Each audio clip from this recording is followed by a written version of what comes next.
एक संगठन के रूप में हम पिछले कई सालों से, पिछले 5 साल से शिक्षा के ऊपर जो हमले हो रहे हैं, और जब से ये न्यू एजुकेशन पॉलिसी 2018 से, खास करके 17-18 से हम लोग न्यू एजुकेशन पॉलिसी का जो डिफरेंट डॉक्यूमेंट्स आ रहे हैं उसके ऊपर हमने बात करना चालू किया। हम जो भी चीज हम लोगों के ग्रुप के तरफ से न्यूज़लेटर के माध्यम से बताया गया है, अक्षर अक्षर सत्य होगा, क्योंकि न्यू एजुकेशन पॉलिसी एक पॉलिसी डॉक्यूमेंट है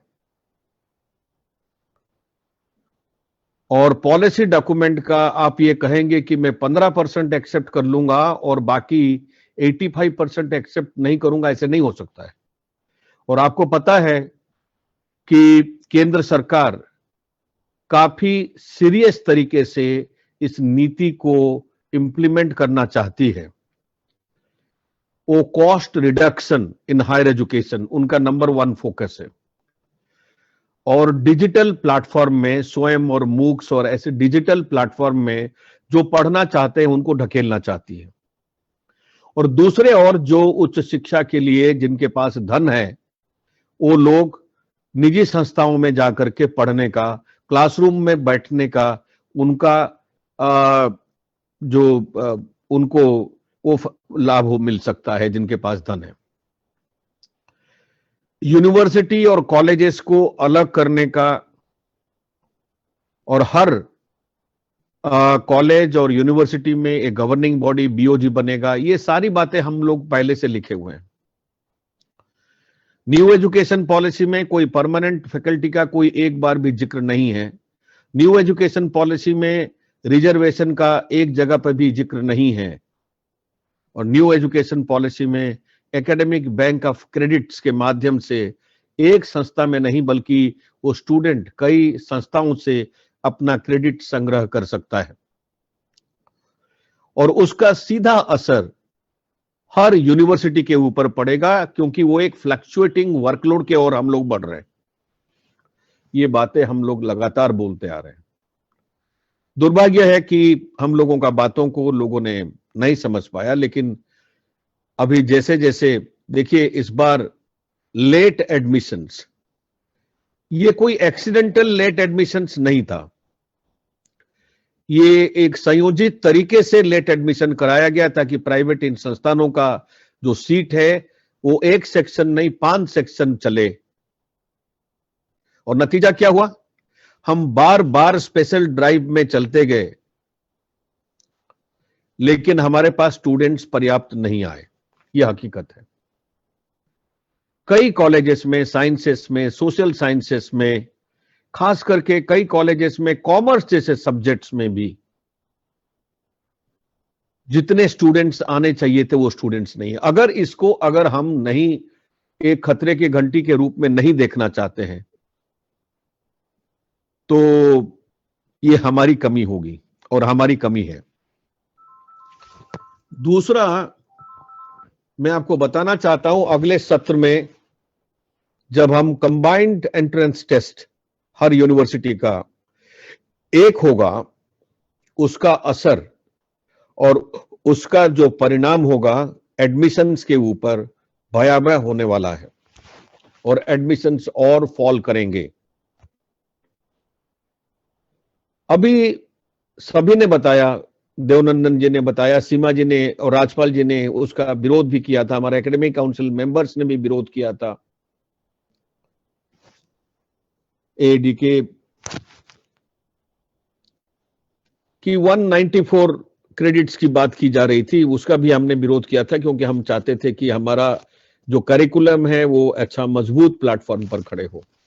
दिल्ली यूनिवर्सिटी को कोई कैपिटल में है या हाथी उसका लोगो है, इसलिए बच्चे नहीं आते हैं। बच्चे इसलिए आते हैं कि उसका एकेडमिक जो रिगर है वो अच्छा है, यहां से पढ़ने के बाद उनको एक अच्छा आयाम मिलता है, इसलिए आते हैं। लेकिन अगर वो ही नहीं रहेगा, आधा तो खत्म हो गया, आधा से ज्यादा खत्म हो गया कॉमन सिलेबस में, चॉइस बेस्ड, और बाकी जो बचा कुचा है, ये जो नया जो न्यू एजुकेशन पॉलिसी का जो इम्पोज्ड स्ट्रक्चर है वो 194 क्रेडिट्स की बात कर रहा है, लेकिन जो ऑफर किया गया है वो दो सेट में 184 और 168 और 166 की बात है। फिर आपका जो BA program, BSc general, group A, group B और बाकी बीकॉम प्रोग्राम और बाकी जो कोर्सेस की जो कमी होगी उसका परिणाम तो दिखाई देगा। आप किसी भी तरीके से ये जो बातें फैलाने की जा रही है कि इसका असर नहीं पड़ेगा, आप खुद कैलकुलेट करके देखिए, वक्त बताएगा। हम लोगों को सबको मिलकर के ये प्रयास करना चाहिए कि वर्कलोड के वजह से टीचर ना हटे। इस बार कम एडमिशन्स के चलते कई कॉलेजेस में अफड़ा तफड़ी मची और मच भी रही है,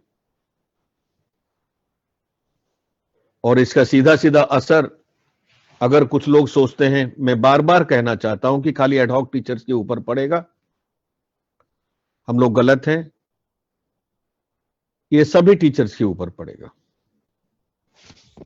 हाँ, किसी के ऊपर पहले पड़ेगा, किसी के ऊपर बाद पड़ेगा, लेकिन सबको मिलकर के एक संगठित रूप से हम अपने शिक्षा व्यवस्था को बचाएं, अपना मौजूदगी को बचाएं, अपना वर्कलोड को बचाएं और एकेडमिक रिगर को बचाएं। एकेडमिक रिगर और वर्कलोड दोनों साथ साथ चलती है।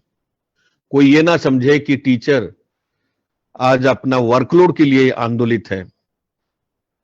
जितना हम वर्कलोड के लिए आंदोलित हैं, उतना ही हम अपना जो एकेडमिक रिगर है, जो नंबर ऑफ पेपर्स है, जो ऑप्शंस हैं, उसके लिए हम आंदोलित हैं। स्वयं और मूक्स ये भी नई शिक्षा नीति का हिस्सा है। कोई कह दे कि अभी असर नहीं पड़ेगा, हो सकता है 6 महीने के बाद असर पड़े, या हो सकता है बैकडोर से इसको किसी तरीके से ले आया जाए।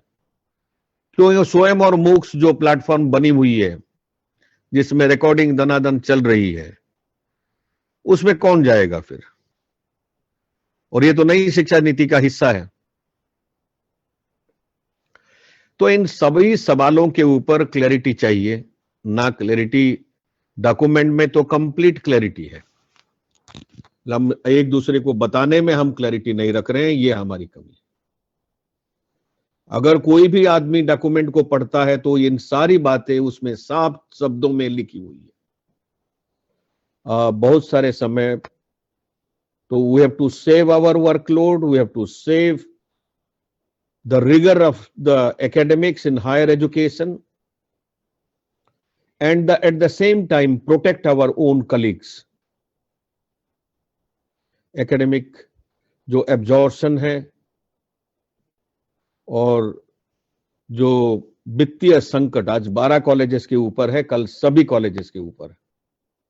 पैसा किस तरीके से आ रहा है बाकी कॉलेजेस में, ये प्रिंसिपलों से आप बात करिए, वो आपको विस्तार रूप से बता देंगे कि आज फंड्स का क्या हालत है।